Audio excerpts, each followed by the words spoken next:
Escribe el poeta mapuche y ganador del Premio de Literatura 2020, Ilicura Chihualiaf, que busca la luz. Habitamos las sombras del conocimiento y nuestra vida consiste en andar en búsqueda de la luz. Avanzamos poco a poco y en cada paso nos borramos lentamente. ¿Pero qué busca la luz que tan veloz vaga en el azul del universo y a quien llama con su sonido de ilusión? Me encanta este poema y me parece apropiado de empezar con la voz indígena cuando uno está invitado a reflexionar sobre los problemas sobre lo que podemos aprender de nuestros errores. Mejor dicho, que podemos aprender de dejar detrás el hábito de imponer una sola cosmovisión y una manera de entender nuestra relación íntima con la vida. La vida, como nos ha explicado Fritjof Capra, es mejor entendido como un proceso planetario que se expresa en una diversidad de especies y individuos. La evolución, el patrón intrínseco, creativo, regenerativo de la vida misma, durante 3.8 mil millones de años, creó una inmensa diversidad y productividad biológica a través de un proceso de diversificación y posterior integración de esta diversidad generada a mayores niveles de complejidad. En la gran mayoría de los casos, durante la historia de la evolución, a través de la innovación de nuevas formas de colaboración y simbiosis. Destaco que no eran formas de competición. La vida es una comunidad regenerativa a escalas interconectadas que unen la salud, esta capacidad de regenerar y evolucionar de cada célula, cada órgano, cada individuo, con la salud de la comunidad, de los ecosistemas y de la biosfera. La vida como comunidad regenerativa nos une con la tierra misma. Todos y todas somos indígenas a la vida. Es tiempo de volver a la vida. Mientras nosotros buscamos la luz, la sabiduría, el conocimiento, la iluminación, ¿qué busca la luz? La luz busca la vida misma. Con la alquimia de la fotosíntesis empieza el patrón intrínseco de la vida como una comunidad regenerativa. La luz busca la vida para generar condiciones propicias a la vida, para crear más vida, como dice Janine Benyus. ¿Qué nos sirve el conocimiento fascinante de todas las ciencias y toda la tecnología si hemos perdido la vista por falta de entender quiénes somos y por eso navegamos ciegos hacia un futuro incierto? ¿Cómo vamos a sobrevivir este siglo con tanto conocimiento científico, tanta capacidad tecnológica y tan poca sabiduría y tan poca humildad para entender las lecciones básicas de todas las culturas ancestrales del mundo? Todos somos indígenas a la vida. La tierra no pertenece a nosotros. Nosotros pertenecemos a la tierra. La salud del individuo y de su comunidad depende de la salud de los ecosistemas y del planeta. Esto ya no nos dice la Planetary Health Alliance, con más de 130 universidades y centros de investigación asociados. Dicha alianza destaca la interdependencia de la salud humana y planetaria y la necesidad de sanar todos los ecosistemas del mundo para frenar la pérdida de biodiversidad, el cambio climático y la crisis de salud humana. Dice el poeta, avanzamos poco a poco y en cada paso nos borramos lentamente. Qué sabiduría enraizada en la humildad. Recordarse de que para manifestar nuestro potencial verdadero como vida, deberíamos dejar detrás quién somos actualmente por lo que podríamos ser. Deberíamos tener la capacidad de soltar patrones de comportamiento y formas rígidas de pensar que ya no nos sirven, hábitos culturales y patrones económicos que obviamente están poniendo en peligro el futuro de nuestros hijos y de tantas otras especies en la comunidad de la vida. Si de verdad queremos un siglo XXII que no sea una distopía infernal, ya no hay más remedio. Tenemos que rediseñar el impacto humano en el planeta dentro de las próximas décadas. Será un rediseño profundo para transformar nuestro impacto colectivo de la explotación del dominio y de la degeneración de la salud sistémica de la vida hacia diversas culturas regenerativas como expresiones íntimas y sanadoras regenerativas del contexto biocultural único que habiten. Las ciencias y la tecnología obviamente van a tomar un rol importante en este rediseño, pero si buscamos exclusivamente soluciones tecnológicas, vamos a fracasar. Nos toca integrar nuestro largo pasado como una especie excepcionalmente capaz de colaborar y tener un impacto sanador como guardianes de los ecosistemas que habitamos. Nuestro pasado lo compruebe que estamos capaces de hacerlo. Tenemos que integrar esta capacidad indígena con lo que hemos aprendido durante nuestro divorcio conceptual de la naturaleza.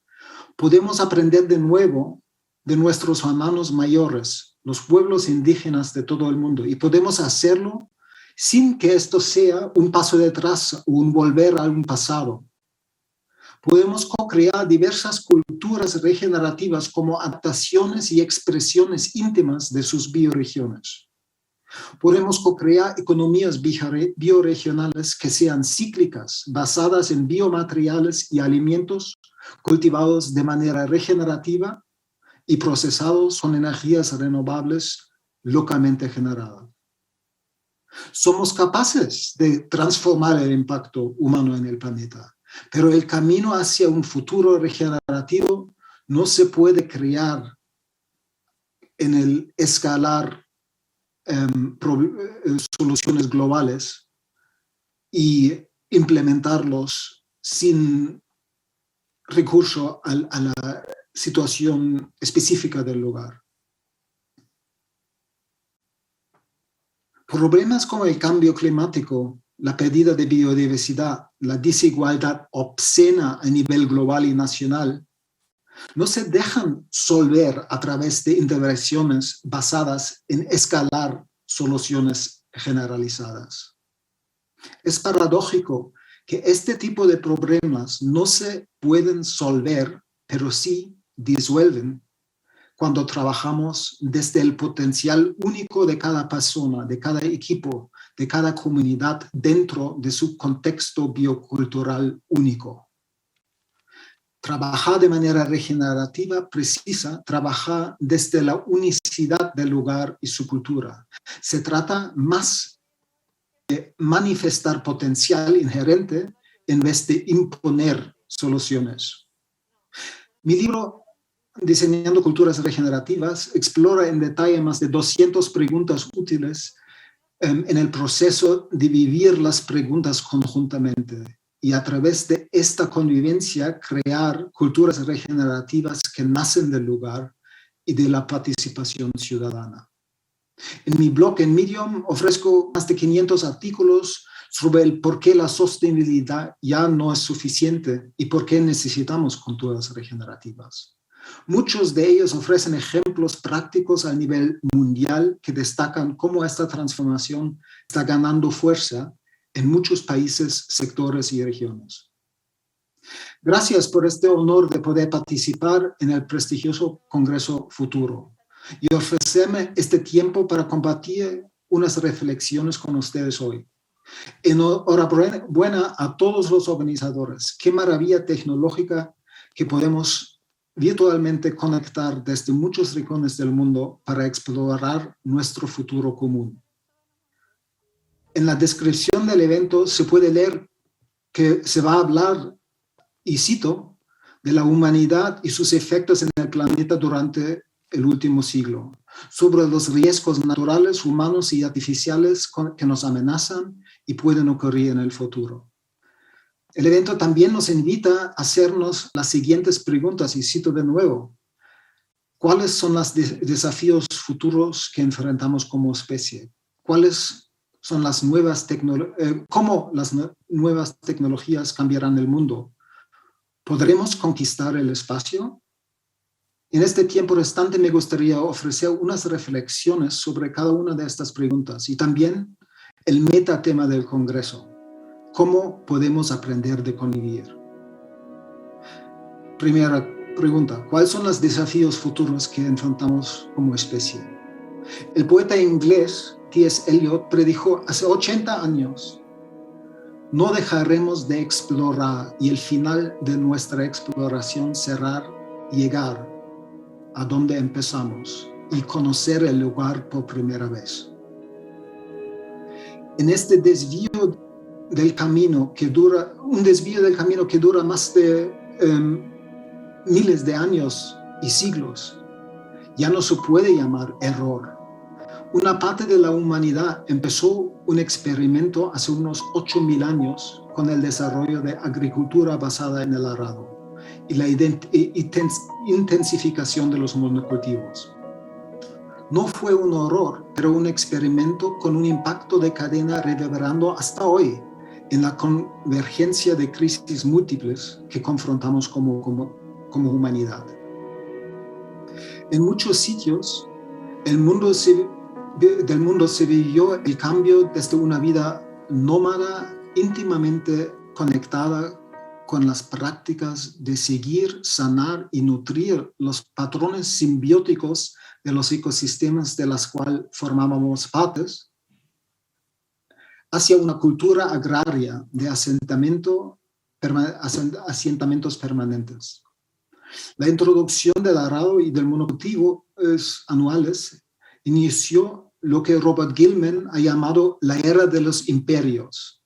También se podría llamar como la era de la separación conceptual de la humanidad y de la naturaleza, o la era de poder sobre en vez de poder con.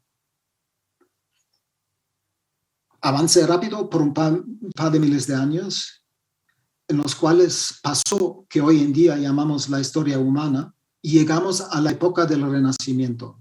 Estos tiempos de kairos, de tiempos transformadores, en los cuales unos textos formulados y escritos por filósofos y matemáticos norteafricanos, siglos antes, empujaron a Pico de la Mirandola a escribir el discurso sobre la dignidad humana.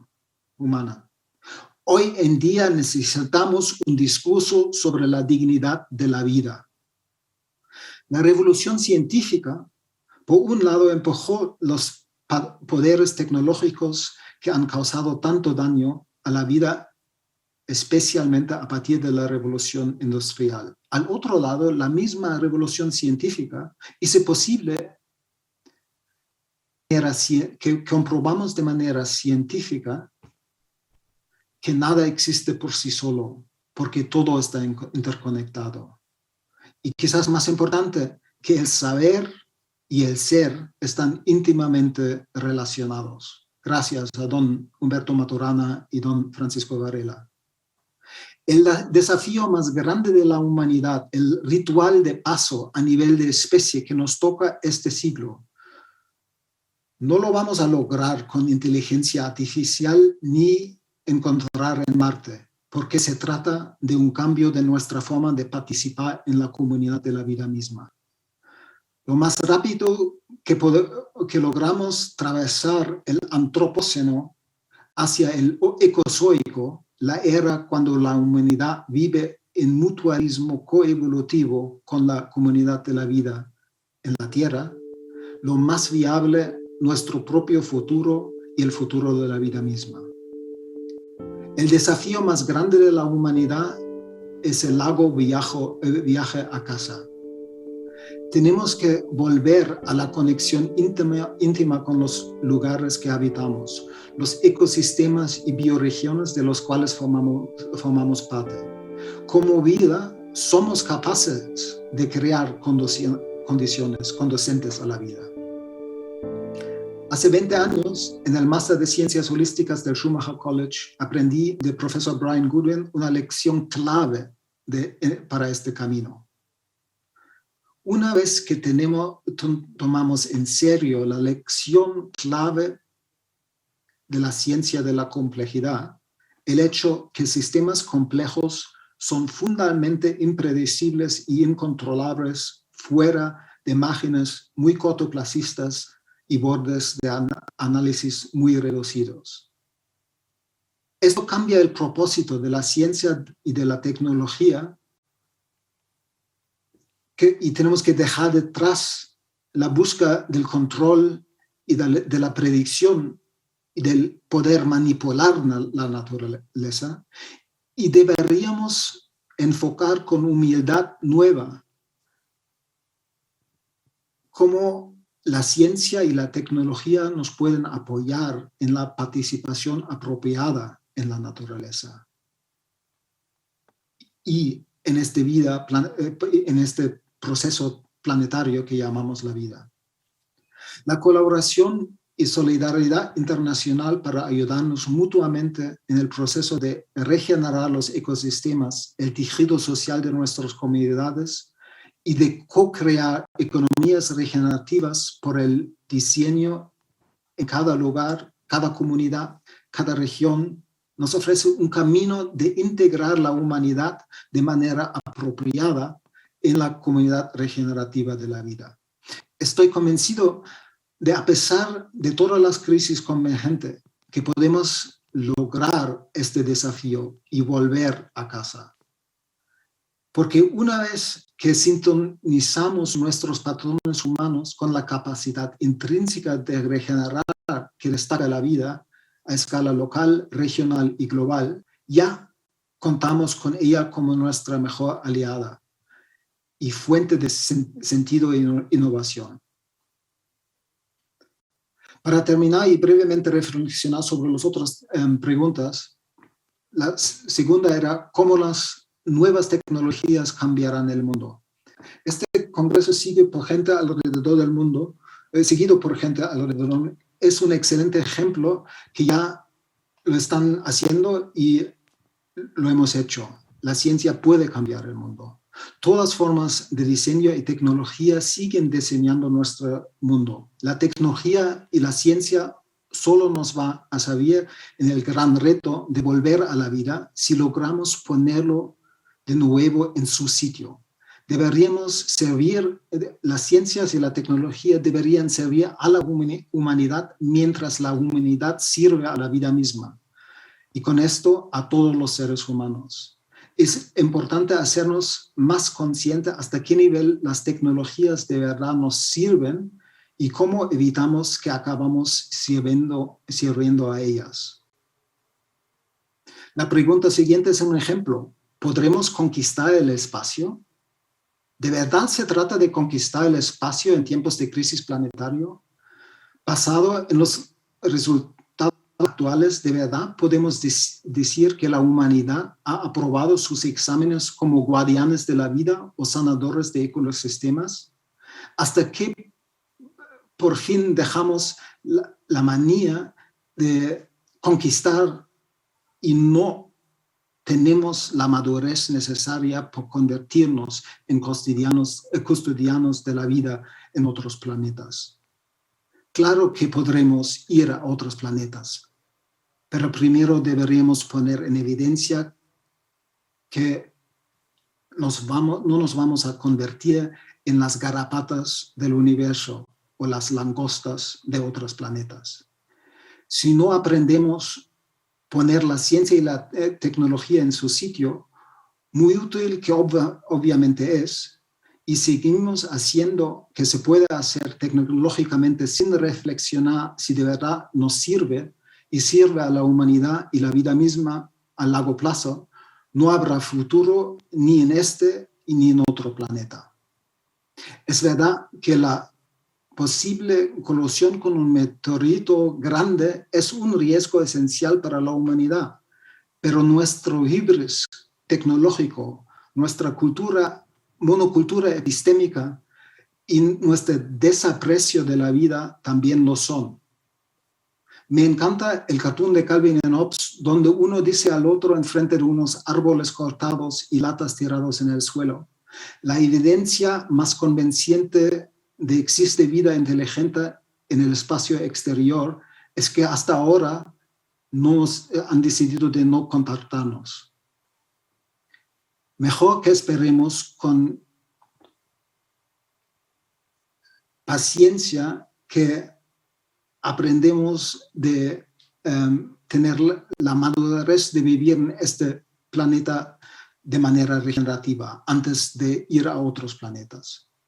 El poeta Gary Snyder en 1976 dijo algo muy apto, especialmente en el contexto de los jóvenes escapadas de unos multibillonarios durante el año pasado. Decía Snyder: la humanidad tiene una cita con el destino en el espacio exterior, según han predicho algunos. Bueno, ya estamos viajando en el espacio. Esta es la galaxia, aquí mismo. La sabiduría y la habilidad de aquellos que estudiaron el universo de manera de primer mano, por conocimiento y experiencia directa, durante miles de años, tanto dentro como fuera de sí mismos, son lo que podríamos llamar las viejas maneras. Aquellos que visualizan un posible futuro planeta en el cual continuamos este estudio y donde vivimos por el verde y el sol, no tienen más remedio que aportar la ciencia, la imaginación, la fuerza y la delicadeza política que tengan para apoyar a la gente que habitan, indígenas y campesinos del mundo. Al hacer causa común con ellos, aprendemos cómo rehabilitar y aprendemos a aprender un poco más de las viejas maneras, que estén fuera de la historia y siempre nuevas. Y por último, y estoy terminando, ¿cómo podemos aprender a convivir?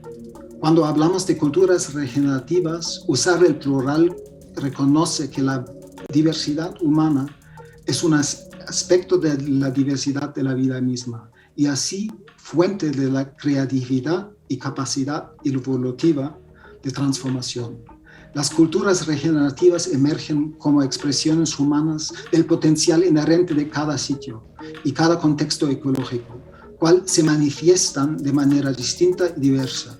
Al mismo tiempo, existen características comunes entre todas ellas culturas regenerativas, sobre todo la intención de realizar su potencial sanador y servir al bien común de la comunidad de la vida.